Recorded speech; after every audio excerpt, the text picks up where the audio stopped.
عزیز طلبہ و طالبات، اگر ہم آگے چلیں تو امیر اور غریب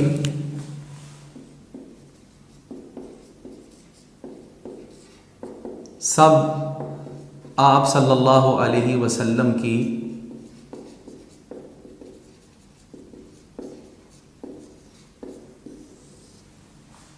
نظر میں برابر تھے۔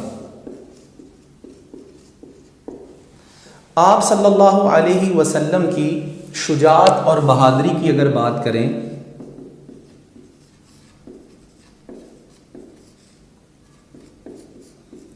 تو آپ صلی اللہ علیہ وسلم نے کبھی بھی جنگ میں پیٹھ نہیں پھیری، جنگ سے منہ نہیں موڑا، لیکن آپ صلی اللہ علیہ وسلم کی رحمت کا عالم یہ تھا کہ آپ جہاں کافروں کے لیے دعائے خیر فرماتے، وہاں آپ نے کبھی کسی دشمن کے اوپر تلوار بھی نہ اٹھائی تھی۔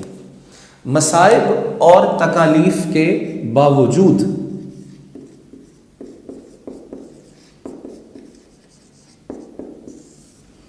آپ صلی اللہ علیہ وسلم کے اندر کبھی بھی مایوسی نہ ہوئی، ہمیشہ اللہ کی رحمت کی امید رکھی، اور اسی کا صحابہ کرام کو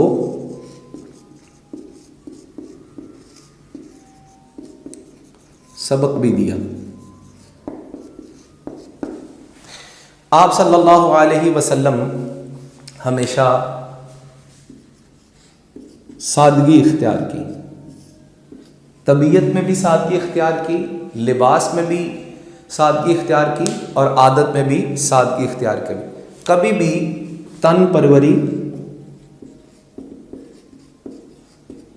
اور عیش و عشرت سے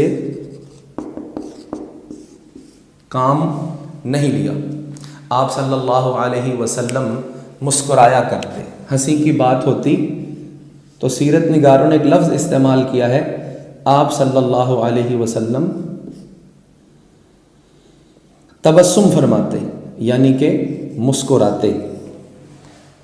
آپ صلی اللہ علیہ وسلم کی زبان ہمیشہ ذکر الہی سے تر رہتی، ہمیشہ اپنی زبان سے، کبھی بھی آپ صلی اللہ علیہ وسلم نے اپنی زبان سے فضول بات نہیں کی۔ ان سب کے باوجود آپ اعلیٰ اخلاق اور خوش مزاجی کے ساتھ لوگوں کے ساتھ پیش آتے۔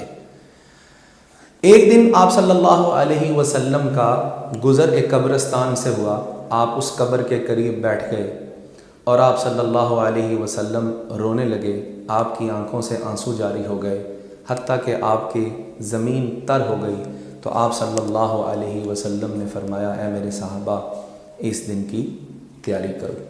عزیز طلبہ و طالبات، میں نے آپ کے سامنے سبق اخلاق حسنہ ایک ترتیب کے ساتھ اس کے اہم نکات آپ کے سامنے رکھے ہیں۔ آئیے ذرا ان کو ایک دفعہ پھر دہرا لیتے ہیں۔ سب سے پہلے میں نے بات کی ام المؤمنین حضرت عائشہ رضی اللہ عنہ کی، کہ آپ صلی اللہ علیہ وسلم کے بارے میں انہوں نے یہ بتایا کہ قرآن مجید ہی آپ کے اخلاق ہیں۔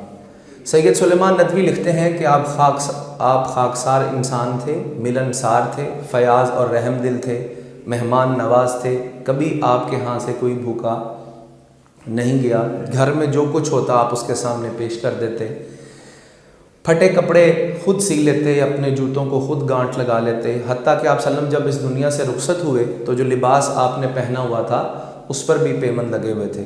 آپ صلی اللہ علیہ وسلم اپنی بکریوں کا خود دودھ دھوتے اور ہمسایوں کے کام آپ خود کرتے۔ امیر و غریب سب آپ صلی اللہ علیہ وسلم کی نظر میں برابر تھے۔ شجاعت اور بہادری کا عالم یہ تھا کہ آپ جنگ میں حصہ لیتے، لیکن آپ صلی اللہ علیہ وسلم کی رحمت کا عالم یہ تھا کہ آپ اپنے دشمنوں کے لیے بھی دعائے خیر کرتے اور کبھی کسی پر تلوار نہ اٹھائی تھی۔ مصائب اور تکالیف کو برداشت کرنے کے باوجود آپ نے کبھی مایوسی نہ ہوئی۔ صحابہ کرام کو آپ نے اسی کا درس دیا، سادگی تھی، کبھی تن پروری اور عیش و عشرت کے اندر آپ نے اس پر بہت زیادہ توجہ نہیں دی۔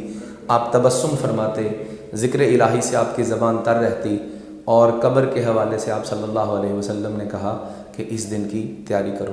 عزیز طلبہ و طالبات، میں امید کرتا ہوں کہ آپ کو یہ سبق سمجھ آ گیا ہوگا۔ آنے والی ویڈیوز کے اندر انشاءاللہ ہم یہ سیکھیں گے کہ سبق کا خلاصہ کیسے لکھتے ہیں اور اس کے اندر زیادہ نمبر کیسے لیے جا سکتے ہیں، اور دوسرا بڑا اہم سوال وہ کیا ہے، اقتباس کی تشریح۔ کنیکٹڈ رہیے، انشاءاللہ ہم اگلی ویڈیوز کے اندر یہ بتائیں گے کہ سبق کا خلاصہ کیسے لکھتے ہیں اور اقتباس کی تشریح کیسے ہوتی ہے۔ اپنا خیال رکھیے۔ السلام علیکم ورحمۃ اللہ وبرکاتہ۔